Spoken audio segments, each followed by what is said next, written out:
We have a special day for you today. Since Reverend Harry is not here, we are welcoming back to our center Yogi Ekras Gorakh. His talk title is Experience the Chakras, Some Ways to Open the Heart. Yogi Ekras Gorakh is a dhyana, meditation, and yoga teacher for more than 10 years in the Silicon Valley.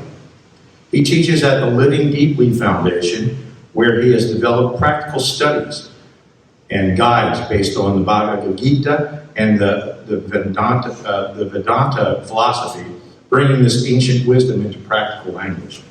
He's also a board member and dean at the Hindu Community Institute, which he has a unique program to teach and practice karma yoga.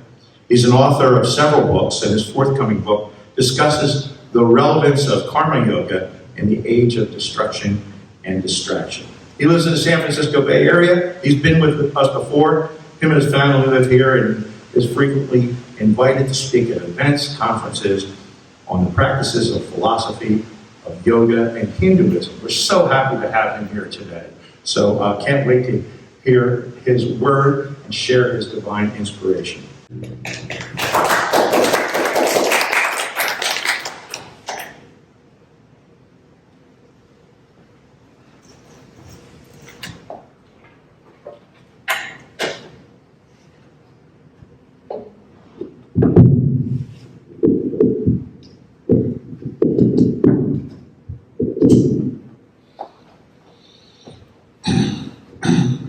Can you hear me all right? Yes.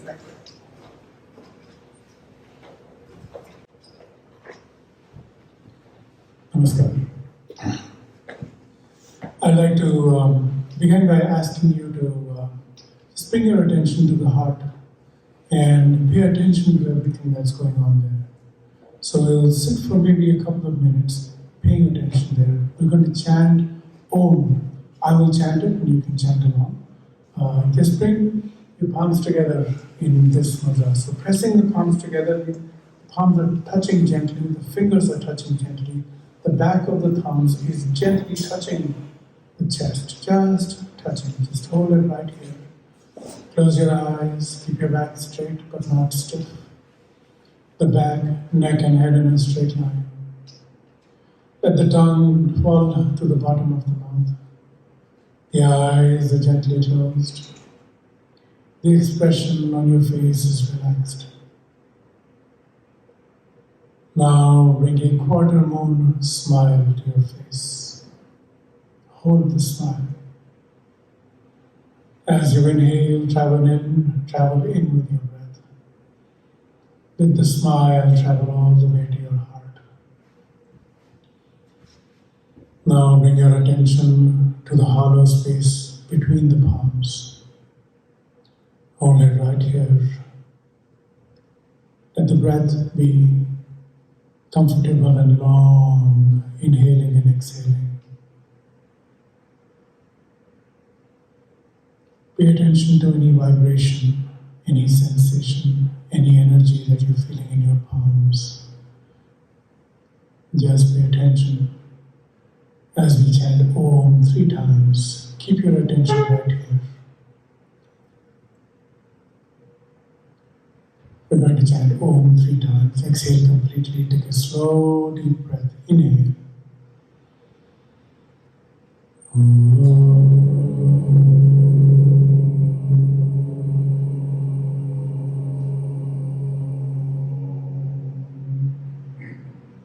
Inhale.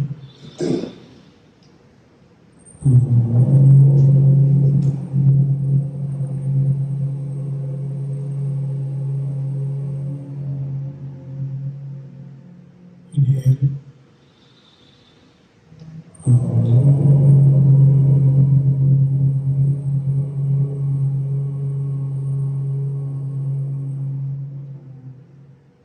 Keep your eyes closed, bring your palms down into your lap. Keep your attention in the heart.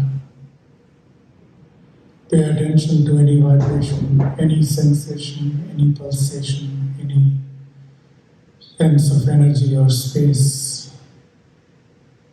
Feel a vibrant, energy-filled space open up in the heart.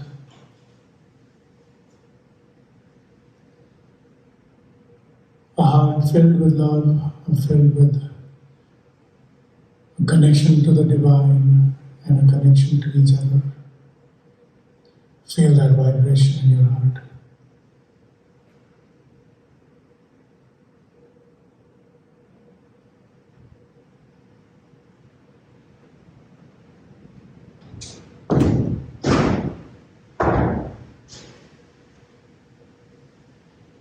Namaskar.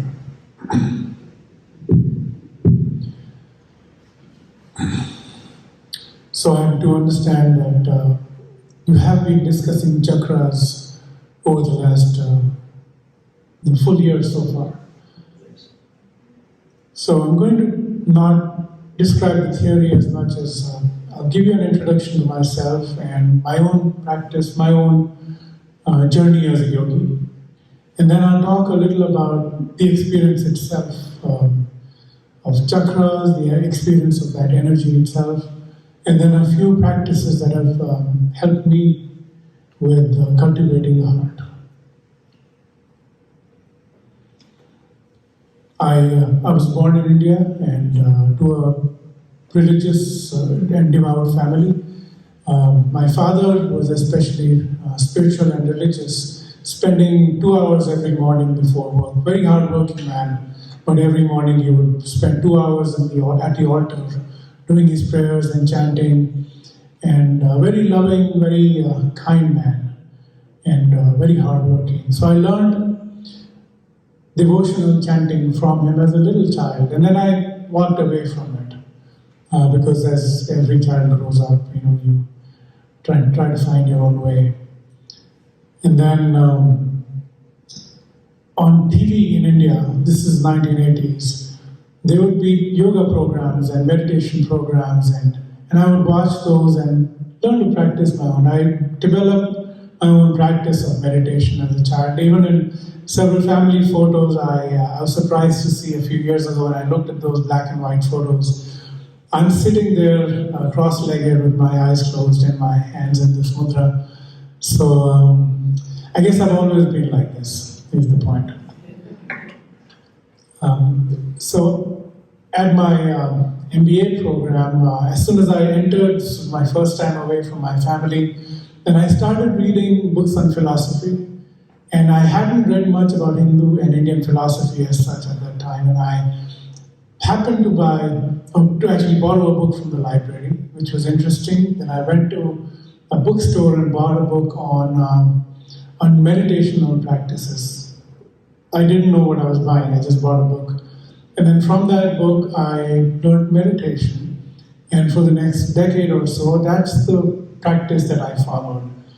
Along the way, I picked up Hatha Yoga, so postural yoga, pranayama, initiations, and so on. And so that went along for a while. Later, over the last 15 to 20 years, I've taken initiation in different practices. So I went to, if you've read Autobiography of a Yogi, then, Yogananda ji talks about this particular house in Banaras where he took initiation. Banaras is by the river Ganga in northern India. And so I took initiation in Kriya Yoga at that house. And that was a beautiful experience. And then I've also taken initiation in Qigong. Qigong is a Taoist practice, and Tibetan Bon practices, which are very powerful as well. And then I've been teaching and developing programs as well, based on other parts of the yoga system, including the meditational practices that exist in different parts of our tradition. So that's my journey as a yogi. And when it comes to chakras, there's a lot of mythology built around chakras. Of course, chakras, the way I understand them now, is we're all energy, we're all flowing energy. The energy inside us tends to flow all around all the time, but we are so engrossed in this physical world that you can touch and feel and see that we don't really learn how to tune into the internal systems. But that energy is what animates us, what motivates us, that moves us. and that energy tends to flow through the body. And just the way water flows in the river and it turns on itself in vortexes, whirls and vortexes form within the body. And different systems have different numbers of chakras that they recognize. The wall over here, this representation of 7 chakras is from the Hatha Yoga schools, where 7 chakras are recognized. And each chakra, and I'll come to it in a few moments, has its own sound, geometry, color, its own energy pattern, and its own impact on the physical self. But that's not the only school that recognizes these chakras. In the Sufi system, I am to believe that there are 5 chakras that are recognized. And in the Taoist system, 3 main chakras are recognized. And unlike in the yoga system, where the spinal column is the basis for the chakras, in the Taoist system, the front of the body, and 3 particular points are recognized and cultivated. And so different schools recognize different numbers of these energy vortexes. If you look at deeper yogic texts, they recognize more than 100, about 114 chakras. And you can make mudras like this, and you've made a chakra because you've made another energy connection over here. So these chakras are, I guess, as many in number as you'd like to count. The question really is, what is the experience of the chakras? Is it enough to read about them, or can we experience what these chakras are like and about? It tends to be that there are a lot of books written about this topic, so there's a lot of material already available. But the deepest and primary source of material for understanding of the chakras is and should be our own inner experience. And that's what I'm going to talk about. I'm not going to talk about something I read in a book. I could, but what's the point of that? I'm going to talk to you about my own experience of understanding the chakras in my own physical being, and then some of the practices that have worked over time for me in my practices.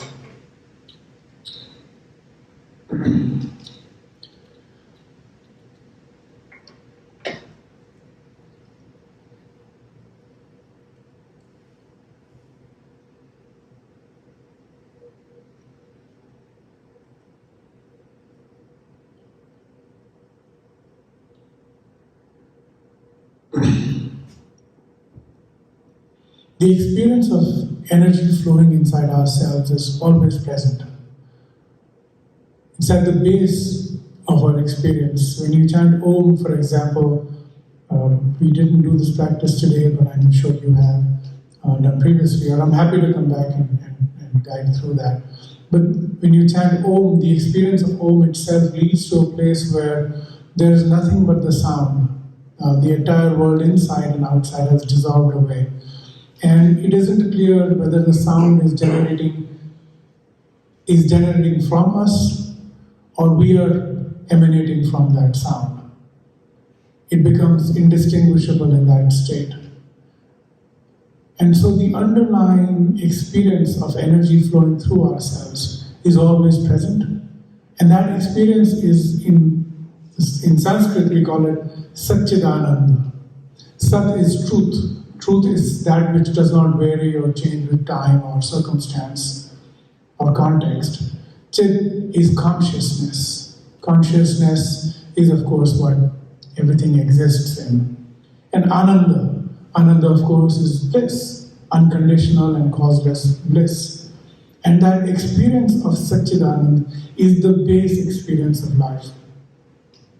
It exists, everything emanates from that experience. And so when we experience this energy flowing inside us, it is an experience of Ananda, that experience of bliss. This joy juice, so to speak, is always there. But because we have trained ourselves to live in this world, we have trained ourselves to guard and protect ourselves. We have trained ourselves to only believe that that which is outside is real. We have learned to tune out of this inner experience. So as we go into deeper meditative and yogic practices, we begin to tune back into our innermost self. And that tuning back into the innermost self reveals tremendous secrets, tremendous occasions for just surprise and miracles inside. And those can be very interesting and surprising. In my own journey, I found there have been moments where I'm just sitting somewhere and then suddenly tears begin to roll. And these are not sad tears, these are not happy tears, they're just tears, and they keep rolling, like a cloud right outside that's filled with rainwater and needs to burst, and it begins to burst and dissipate. And those tears begin to flow on their own. On other occasions, when I'm deeply engrossed in work, a certain amount of tingling, spider sense-like but better, a certain sense of tingling just radiates through the body, and sweating begins to happen. Tremendous sweating. There's a word which is a very weird sounding English word, it sounds a little better in Sanskrit, which is horripilation. Horripilation, of course, is the raising of hair on the back. And so this arousal state begins to set in. In Sanskrit, we call it Romaharshana. The hair stand on end. And that's an experience that comes in on its own as well, which is, that arousal, of course, you can get into that state of arousal when you're fearful. But you can also get into that state of arousal at other times, and that is a different state of being. There is there are sounds that one experiences. A lot of these, so with each chakra, you're seeing on the chart over here, there's a color associated with it. There is a geometry, whether it's a triangle facing down and up. So it's female energy, male energy, whether it has a certain number of petals, those petals are pointing down or up. Those are all experiences that you can have by going within. And so there is a sound that is associated. But not only is there a sound that you experience through chanting, there's also a sound that you can hear by itself. And that sound is the sound of silence, and it's really, really loud when dawn comes. And that sound, some people report the tingling of bells or the pressing of the striking of a gong. And this chakra, of course, is the Anahata Chakra, the unstruck chakra. And the sound is gong-like in its experience. But you can also experience as colors, as shapes and sounds, and as shapes of light that you can see all around.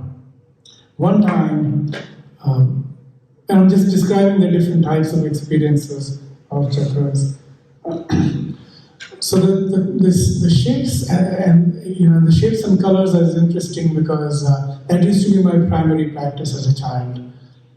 Just bringing about those shapes and colors in my consciousness and being able to retain a particular pattern of this light. More is an experience of space itself, space of a certain type, space of a certain size, and a space of a certain quality, which is hard to describe. Sometimes you might feel that you're very much the planet Earth itself. Sometimes you might feel an infinity of space in all directions. Sometimes you might feel both and be confused by that. Sometimes, when I was a child, I used to see this more frequently than I do now. Sometimes I would close my eyes and I would see, you were talking about the Ajna Chakra, right? So if you see the chakra over here, 2 petals. And so I can see, and I'm a skeptical sort of guy. I trained as an engineer, so I'm not going to take anything because somebody said it's the case. But I would see, the yin and yang symbol? the black dot and the white dot that are chasing each other, there are two petals that are rotating at a certain frequency, I think 3 times a second. And that is a very distinct pattern that you can see and experience quite directly. And then, you're not seeing this over here, there is an entire experience of almost X-raying yourself. You can feel yourself and all the nadis, all the internal channels that they show on charts. And I didn't bring any along right now, but if you look for it, you can experience every one of those nadis. But all that requires is continuous practice of cleansing and cleansing. Because the chakras are energy vortexes that are sometimes blocked. And the practice of cleansing unblocks those energy vortexes, and then everything begins to flow. And when everything begins to flow, health results, happiness and bliss results automatically. And different schools of yoga, whether it's Taoist practices or Tibetan Bon practices or Buddhist practices or Hindu practices or Sufi practices, all these mystical schools have different practices as ways of cleansing these channels and letting the energy flow into its natural state. Now, one final thing I'll talk about the experiences is there are often times when, if you've seen Iron Man, the comic movie, he has some object placed over here, which is his nuclear power source. That experience is a very common experience in yogis, which is over here in the heart. This heart chakra is the most vibrant chakra that you can feel, you can experience at a distance, and you can experience at a distance in other people as well. And that experience is similar to Iron Man. You can feel this energy vortex in your chest. I feel it right now, but I can also feel it outside, and it radiates out. It also receives. And so I experience other people through this chakra as well, because I can experience your presence in my own heart. Now, in the Hindu tradition, especially the Vaishnava tradition, which is if you've seen the Hare Krishnas, the practice of devotional chanting is important, and I'll come to that in a second. The reason it is important is the first point I'd like to make. The practice is designed for only one purpose, and that purpose is Chet Darpana Marjana. And this is a Sanskrit word, and I'll explain what that means in English. Chet is the same thing that I said earlier, which is consciousness. Darpana is a mirror. And Marjana is the process of polishing something. So when you wash dishes, you're polishing them, Marjana in Sanskrit. Polishing the mirror of the heart. So when we chant the holy name, whatever your holy name is that works for you, that is the polishing of the mirror of the heart. Why do we need to polish the mirror of the heart? The mirror of the heart is occluded, it's shielded, because we do it for our own protection. We do it because we want to protect our individualized self from the other. Because we're trained, as soon as we're children, we are taught, this is my ear, this is my nose, these are my eyes, this is my lips, this must be me. That is not you. This separation is trained and conditioned into us from childhood. So by the time we've grown up, we understand and identify as a separated being. And we spend all our energy in protecting this separated being. That, I think of it as in formation of a plaque around the heart. You know how teeth, they have plaque, and the dentist has to remove that plaque? We're essentially building walls around the heart to protect ourselves from other people. We narrow the heart. We build walls around the heart. And over time, that becomes our lived condition. It is the cage within which we seem to protect ourselves but we have encaged ourselves into our heart. This heart is a small, narrow place. And now, to truly experience bliss, we need to break free from this cage. This heart chakra has become narrow, the energy flow has become viscous or not flowing at all, and the heart feels hard. And the practices of coming here, the practice of us communing together, are all ways of trying to cleanse the heart, polish the mirror of the heart. And there are many practices to do that. The objective is all the same, which is removing the artificial boundary that separates me from you. Recognizing our inner and outer connection, our obvious connection. Recognizing that the same energy that animates me also animates you. The same energy that gives me this physical form is giving you this physical form. And recognizing our inner connection, letting all barriers drop, we feel a sense of coming home. We no longer need to go anywhere, we just need to be. And that gives us tremendous flowing of bliss. And that leads to those states of the ecstatic tears that are coming out of the eyes. It leads to this state of tremendous effusive love flowing from the heart in all directions. It leads to the state of the trembling, the sweating, the raising of the hair. All of those are external symptoms for this experience of love. So what are the practices that we can get to open our heart? There are so many practices. And in the traditions I have learned and the tradition I was born in, all of those practices are mixed together into a sort of lifestyle. I'll talk about a few of those. But first, let me actually talk about the language of poets. We all know the Heart Chakra from the language of poetry. We know the Heart Chakra from common language. When somebody says, this is a hard-hearted person or a cold-hearted person, we actually understand what that means. We understand that their heart has become this lump, hard and cold, that is unwilling and unable to process our mutual connection. When we say somebody is warm-hearted, somebody is courageous because they're large-hearted, what does that mean?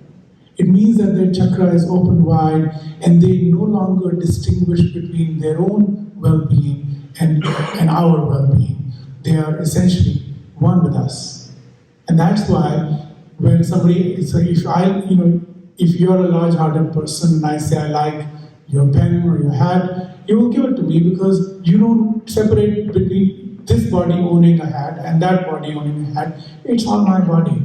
And whether it's on my head here or my head there, it's all the same. And so we know these words. We know what it means to have a heavy heart. A heavy heart is always sinking. A heavy heart is always just rock solid and feels like a stone somebody's put here. We know what a broken heart is. They all refer to the same thing, which is the heart chakra not being open. We know what a sad heart is because a blocked heart gives rise to a cycling of energy in the head. So our thoughts are racing around each other. Right? What are those thoughts? After a while, those thoughts tend to be negative thoughts. We tend to find ourselves in a negative spiral of thoughts. All of these are examples of things we already know from other domains of life, but they all link back to the heart chakra. And the opening of the heart chakra then becomes an important practice for modern living and in fact living at all times of history. So what are some of the practices that I've come through? I talked about tears as a way of dissolving the plaque around the heart. Now, how can we get these tears? We can get these tears when we're sad, when the heart is really overloaded. It helps to cry. And those tears remove all the impurities around the heart, and we feel our heart has lightened. But how can we cry? We don't want to wait for those sad things to happen for us to cry. We don't want to sit in a room, darkened room for days, moping, because we're waiting to cry to lighten the load of the heart. What is a better way to cry? A better way to cry is to cry in love, to cry in happiness. And so in our tradition, and what I saw here as well, devotional chanting is very important, because that devotional chanting can often lead to this state of unconditional bliss, of tears flowing through the eyes. I remember this time, this was now 27 years ago. Like I said, I was doing my MBA program, and I was just lying down in my room. On a few rooms down the hall, somebody had their TV or radio turned up. This is the 90s, no internet in India. And on the radio, they were playing a particular devotional song. It's a Sufi. Sufis are Islamic people, but and Sufis in India are a mix of Islamic and Hindu beliefs. So Hindu Bhakti system and the Islamic Sufi system interact very closely. And this was a song which is right in the middle, a Sufi song that Hindus really like. And it's a devotional song. It was playing in something 2 rooms down my dorm room. And I suddenly found myself with no explanation, just crying tears. There's nothing, no sadness, no grades that are falling, nothing is going on except tears are welling up and coming out, and tears are welling up and coming out. And since then, I've had that experience with other songs, other devotional songs. And those lead to the state of lightness of heart, a bouncy, warm heart, which is open and wide. Singing can cause that as well. How do we know that? Because mothers sing to their children. That singing, we understand and recognize singing before we understood and recognized words. That singing allows us to bring our attention to our heart and just be there.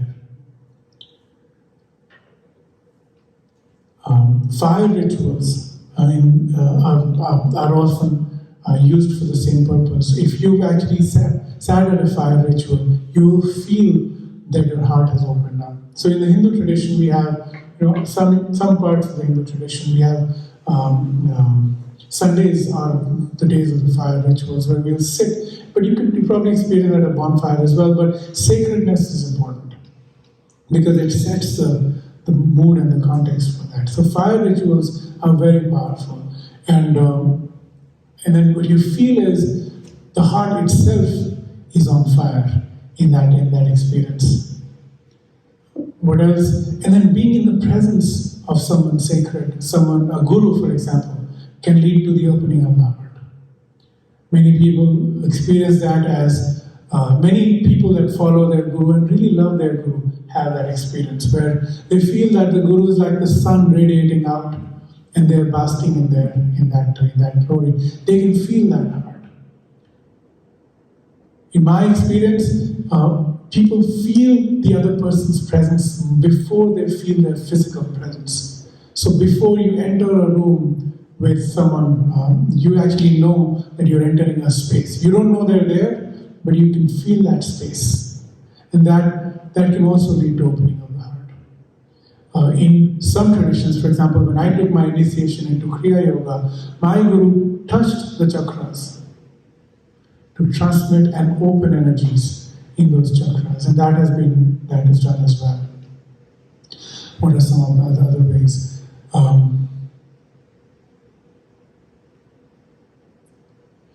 Love is a very powerful and potent way of opening and expanding and keeping the heart open. And love can be between people. When you love someone, your heart goes out to them and you literally feel a tugging of energy from right here to that other person. And in the tradition, that has been used tremendously. In the tradition, stories are important. So you will hear stories. We are told stories as when we were children about deities and heroes, and we begin to know them just as well as we know ourselves. And those stories become important because those stories are our connection to those deities or those heroes, and our heart goes out to them. And that becomes a very important way to open the heart as well in a communal way. A communal singing is a very important way of opening the heart. And finally, clapping together is a way to open the heart as well. The heart chakra goes through into the hand, so the power of the hand. So in the Hindu tradition, you're going to see a lot of deities with their hands in a blessing mode like this. And that blessing mode is energy that you can feel radiate or like that heat coming out of that hand. And so the hands are connected to the heart. So when you hold a warm drink, and there's a scientific study which I was surprised but not surprised to read also, which was when you're meeting people, does it help to have a cold drink in your hand or a warm drink in your hand? And it turns out when you're meeting people for the first time, you want to have a friendly meeting, buy a coffee, hot coffee. Having a warm drink in the hands opens up the chakra here, which opens up the heart. And so you feel a sense of warmth oozing out of the heart, and that allows you to connect to the other person as well. So clapping is very important. So in the devotional practices in my tradition, we would combine all of these together. We would be told stories of divinity. So baby Krishna. Now here's another thing. The love that we experience doesn't need to be amorous love all the time. It doesn't need to be a lover on the other side. Love can be in every shape and form. You can love your friends. You can love your country. You can love your mother. You can love your child. You can love an idea, right? All of these are forms of love. And in the tradition, the stories that we're told are interestingly very different. If you're a parent type, baby Krishna stories are beautiful because he's naughty, he's always getting into trouble, and those stories create this sort of affinity and love that can be used to advantage. So stories are taught, singing together is practice. I'm bringing it all together finally, and then because we know the stories, we connect with that which we are singing about. We're singing together. That's another form. We are clapping, and we are holding the silences in the middle of all the clamor, the excited chanting that is going on. All of those work to open the heart, and that's why in the Hindu tradition we say that without this you don't even feel hungry. Without this, the heart is not satisfied.